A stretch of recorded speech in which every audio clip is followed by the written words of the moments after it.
යම්කිසි කෙනෙකු සිවිල් ඇඳුමෙන් ඔබගේ නිවස පරීක්ෂා කිරීමට எவரேனும் ஒரு நபர் சிவில் உடையில் உங்கள் வீடுகளை சோதனையிட முயற்சித்தால் அது தொடர்பில் ஆட்சேபனை தெரிவிக்க வேண்டும். விசேடமாக போலீஸ் அதிகாரிகள் ஒவ்வொரு சந்தர்ப்பத்திலும் உங்கள் வீடுகளை சோதனையிட சீருடையில் தான் வருவார்கள். அவர்களின் அடையாளத்தை உறுதிப்படுத்திக் கொள்ள வேண்டும். சகல போலீஸ் அதிகாரிகளிடமும் இவ்வாறான போலீஸ் அடையாள அட்டை உள்ளது. இலங்கை போலீசாருக்கு அதிகாரிகள் பயன்படுத்துவதற்காக வழங்கப்பட்டுள்ள அடையாள அட்டை 2 பக்கங்களிலும் காணப்படும். விடயங்களை நீங்கள் உறுதிப்படுத்திக் கொண்டதன் பின்னர் உங்களது போலீஸ் பிரிவுக்குட்பட்ட போலீஸ் நிலைய பொறுப்பதிகாரி அல்லது அந்த பிரதேசத்திற்குரிய போலீஸ் கான்ஸ்டபிள் உறுதிப்படுத்தியதன் பின்னர் அந்த சோதனைக்காக இடமளிக்க முடியும். පසුව එම පරීක්ෂාවන් සඳහා ඊට ප්‍රස්තාව සැලසිය හැකියි.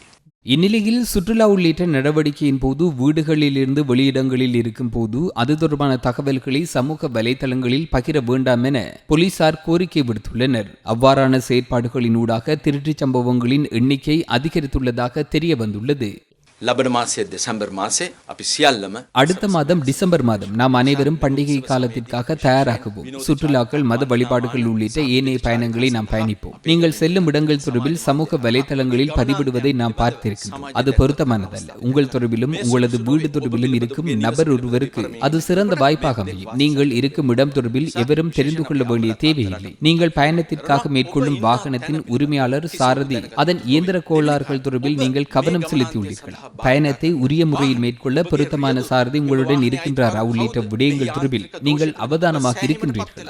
මේ සියලු කරුණු කෙරෙහි ඔබ අවධානය යොමු කළ යුතුයි.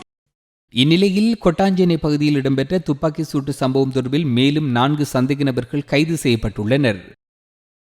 පෙර දින වාර්තා වුණා கொட்டாஞ்சேனை பகுதியில் இடம்பெற்ற துப்பாக்கிச் சூட்டு சம்பவம் தொடர்பில் கடந்த சில நாட்களுக்கு முன்னர் தகவல்கள் வெளியாகியிருந்தன. குறித்த துப்பாக்கிச் சூட்டு சம்பவம் தொடர்பில் நேரடியாக தொடர்புள்ள 3 சந்தேக நபர்களும் ஒரு பெண் சந்தேக நபரையும் இலங்கை போலீசார் கைது செய்துள்ளனர். எவ்வித அழுத்தங்களுமின்றி துரிதமாக விசாரணைகளை முன்னெடுத்துள்ளனர்.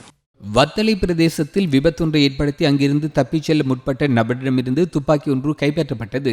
குறித்த நபர் குற்றக்குழு உறுப்பினரா என்பது தொடர்பில் விசாரணைகள் முன்னெடுக்கப்பட்டுள்ளதாக போலீஸ் ஊடக பேச்சாளர் தெரிவித்தார்.